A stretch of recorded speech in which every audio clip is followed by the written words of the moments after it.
After nearly 18 months, the Texas House has finally turned over their records of the Paxton impeachment for an audit. This is Friday, March 7th, 2025.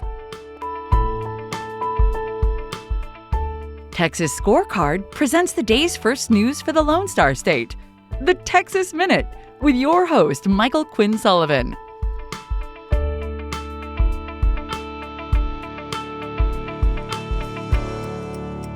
Well, we've made it to the end of another week. Thanks for spending part of this Friday here with the Texas Minute. If you enjoy the Texas Minute, please give us a rating on your podcast app. This is the easiest way to help us help others find the show. Now, on to the news. Following a 5-day enforcement operation, U.S. Immigration and Customs Enforcement agents have announced the arrests of 9 individuals in the Houston area for sex offenses and violent crimes, and another 20 individuals were detained at a manufacturing plant in Spring for immigration violations.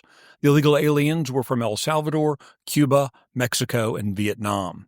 This comes in addition to a raid conducted in the Colony Ridge development, which resulted in 118 arrests. Of course, Colony Ridge has long been under investigation for its lending practices and alleged ties to illegal immigration. A new measure by State Representative Tony Tinderhold of Arlington seeks to stop higher education institutions from awarding financial assistance to students based on race or sex. Matthew Poling of the Rudder Association has argued that scholarship awards should be need-based, adding that, quote, race is a poor proxy for need and gender is completely unrelated. When all funding sources are combined, Texas public schools have already been set to receive $93 billion in the new budget. This week, the Texas House Public Education Committee began work on legislation that would add another $8 billion. The legislation's drawn mixed reactions. Supporters of House Bill 2 argue it's necessary to address school funding concerns, while critics warn it could make it harder to implement broader reforms, including property tax relief and school choice.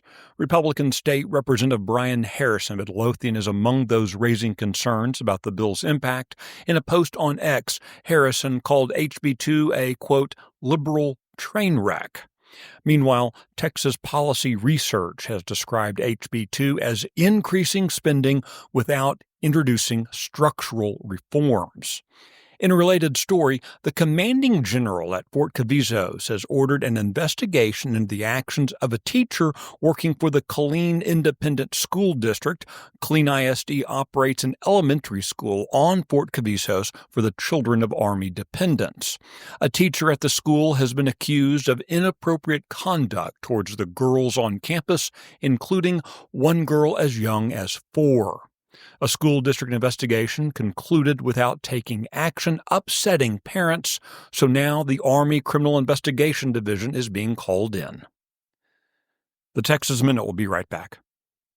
The Luke Macias Show is your access to what happens behind closed doors in Texas politics. Listen weekly to me, your host, Luke Macias, as I break down what is actually happening in conservative politics in the Lone Star State, a state that we all love and cherish.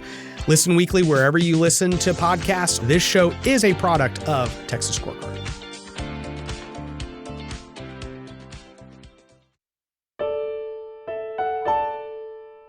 For nearly 18 months, disgraced former House Speaker Dade Phelan refused to turn over to state auditors the expenses his chamber made in its failed impeachment of Attorney General Ken Paxton. House Speaker Dustin Burrows has now done so, giving those records to Lieutenant Governor Dan Patrick. According to Patrick, the House under Phelan spent more than $4.4 million in their persecution of Paxton. A significant portion of the money went to outside attorneys who acted as prosecutors on behalf of Phelan's leadership team. The Lieutenant Governor asserted yesterday that Phelan kept the spending secret so the, quote, total waste of taxpayer money couldn't be an issue in the 2024 elections. By way of contrast, the Senate spent just 1/10 of the House's total, or approximately $435,000.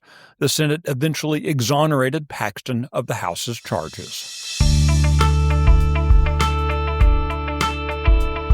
You can find the details of this story and the others mentioned today and keep up with the latest news by visiting TexasScorecard.com. This edition of the Texas Minute was based on the original reporting of Michael Wilson, Valerie Munoz, Luca Cacciatore, and Brandon Waltons. The production duties were handled by Nick Shepard. I look forward to seeing you out around the Lone Star State.